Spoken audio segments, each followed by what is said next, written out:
Jusqu'à 9h, Good Morning Business. Et nous sommes avec Patrick Toulmay, le délégué interministériel au développement de l'apprentissage dans les quartiers prioritaires. Bonjour Patrick. Bonjour Christophe. On va évidemment parler de l'emploi des jeunes parce que c'est quand même un des succès du gouvernement, notamment grâce à l'apprentissage. Il n'y a pas eu une explosion du chômage des jeunes. On a réussi à garder le cap et ça c'est quand même, franchement il faut le dire, quand ça marche bien il faut le dire. Il y a encore plein de choses qui ne vont pas. On va en parler avec vous, mais globalement, c'est vrai que notamment l'apprentissage, c'est redevenu une filière d'excellence, pas seulement dans les métiers manuels, il faut que ce le soit, mais aussi on le voit dans l'enseignement supérieur. Bien sûr, on s'est rendu compte, on craignait en février l'année dernière, on pensait que ça allait être une catastrophe pour l'apprentissage, mais les mesures sans précédent ont été prises, c'est vrai. Faut reconnaître que on avait 16% de plus d'apprentis en février l'année dernière, et là, aujourd'hui à 40%. 500 000 contrats ont été créés en 2020 et en 2021. C'est extraordinaire, mais la mesure, bien sûr que c'est très inquiétant pour nos jeunes, mais la mesure financière a été très importante. Moi-même, j'ai été employeur, je reconnais que de telles mesures étaient quand même intéressantes.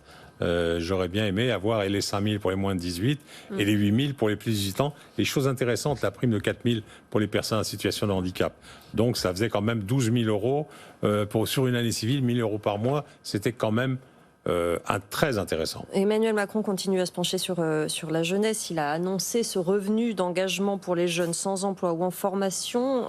C'est encore un nouveau nom, un nouveau dispositif. Est-ce que vous pouvez nous expliquer comment ça complète ou ça suit le reste? Un jeune, une solution. Non, le revenu d'engagement. Le revenu pour les jeunes qui sont vraiment en difficulté, qui sont en marge et qui n'ont ni boulot ni formation. Et qu'on va remettre dans le circuit. Mais bien sûr, mais justement, un jeune, une solution était quand même l'application qui a aujourd'hui, on est à 2 millions de jeunes qui sont allés sur cette application. Donc c'est quand même pas neutre en un an. En effet, ça fait un an qu'on a créé cette application, que le gouvernement a créé cette application, Madame Borne avec Thibault Gulli, et en effet, on est interrogé régulièrement. Et ce que j'aime, c'est qu'on a des jeunes qui sont, je dis toujours, qui sont bac plus 6 et bac moins 12 aussi dans nos quartiers. Ces jeunes peuvent les interroger pour un emploi, pour un stage, pour une formation en alternance. Sur tous les sujets. Ouais. Mais Patrick Toulmay, quand même, le chiffre qui fâche maintenant, parce que vous êtes délégué interministériel, justement, pour le développement de l'apprentissage dans les quartiers prioritaires. Quand je regarde les chiffres, c'est pas bon. Plus d'un jeune sur 10 habite dans les quartiers, vous le savez, Patrick, mais seulement 6% des apprentis sont issus de ces quartiers. 20% des décrocheurs y vivent. On n'a pas encore réussi à raccrocher ces jeunes, justement. Écoutez, c'est pour ça qu'il faut y aller dans les quartiers. Il faut aller discuter. J'étais là 2 jours, j'étais à Limoges et je suis allé dans les quartiers prioritaires. Et il faut aller discuter avec les jeunes. Il est vrai que je pense qu'on les a abandonnés à une certaine époque. Et bien souvent, ces jeunes-là dans les quartiers ne viennent plus voir les missions locales, ne viennent plus me voir, ne viennent plus voir Pôle emploi. Et c'est ceux-là, c'est les fameux invisibles qu'il faut aller voir, qu'il faut aller discuter avec eux. Parce qu'ils sont tous, je veux dire que quand on leur fait découvrir un métier qu'ils ignorent très souvent et que des fois, quelques semaines après, ils se lancent dans ce métier. Mais je veux dire qu'on a des pépites aussi dans nos quartiers. Il faut aller les chercher, il faut les encourager, les inciter. Est-ce que les entreprises ont changé leur état d'esprit? On le voit, 526 000 contrats d'apprentissage, 520 000 embauches de jeunes grâce aux primes. Est-ce que vous avez l'impression, Patrick Toulmay, qu'effectivement, la prise de conscience que le pays risquait de se diviser, de se fragmenter si on n'intégrait pas plus ces jeunes qui sont sans emploi et sans formation, est-ce que ça change là? Bien sûr. Les mentalités changent. Vous savez que ce soit sur le handicap, ça n'a pas été facile. Que ce soit dans nos quartiers, ça n'a pas été facile. Comme j'ai dit tout à l'heure, oui, les pépites, on les a. Moi, j'ai géré un centre de formation pendant 15 ans avec en Seine-Saint-Denis, à Bobigny, avec 1500 jeunes.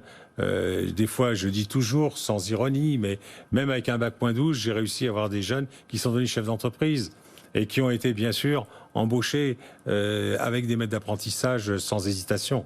Est-ce qu'il y a toujours, Patrick, dans les CFA, les centres de formation, est-ce qu'on ne parvient pas à remplir? Est-ce qu'il y a encore des taux d'occupation? Est-ce que vous avez encore des postes disponibles? Oui, bien sûr. Oui, pas tous les CFA ne sont pas tous pleins. Mais ça, c'est pas normal, parce que quand on voit le nombre de jeunes qui sont encore justement sans formation et sans boulot, c'est pas normal que les centres de formation d'apprentis soient pas pleins. C'est pas normal. Moi, mon centre à Bobigny, sur une capacité de 3000 apprenants, je crois que j'avais 1500 élèves. Mais là, pourquoi Donc il y avait quand même beaucoup de place. Ouais. Eh bien, c'est justement là, il faut aller chercher ces jeunes, travailler avec les associations, aller au dialogue direct avec eux et les encourager à apprendre un métier. Et essayer de les mettre en lien, c'est ce que vous faites tous les jours, mais par exemple, on reçoit souvent des restaurateurs qui ont une pénurie de manœuvre énorme. Comment on met en lien ces jeunes qui cherchent et ces restaurateurs qui cherchent, par exemple, pour parler uniquement de cette profession? C'est paradoxal. C'est vrai qu'aujourd'hui, on a besoin de 110 à 120 000 personnes en restauration.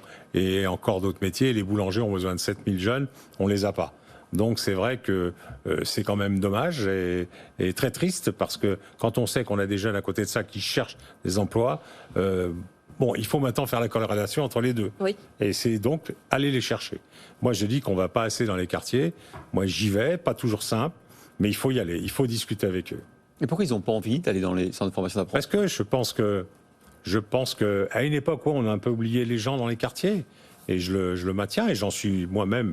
J'ai été élu conseiller régional, et je crois qu'à l'époque, en effet, on n'a pas assez travaillé dans les quartiers. Et ils ont perdu ce dialogue avec les politiques, et il faut reconnaître que certains jeunes n'aiment pas les politiques. Et on compte sur vous, Patrick Toulmin, pour aller les chercher. Je fais tout ce que je peux, je me bats et je me battrai toujours. Délégué interministériel au développement de l'apprentissage, justement, dans les quartiers prioritaires. Merci beaucoup.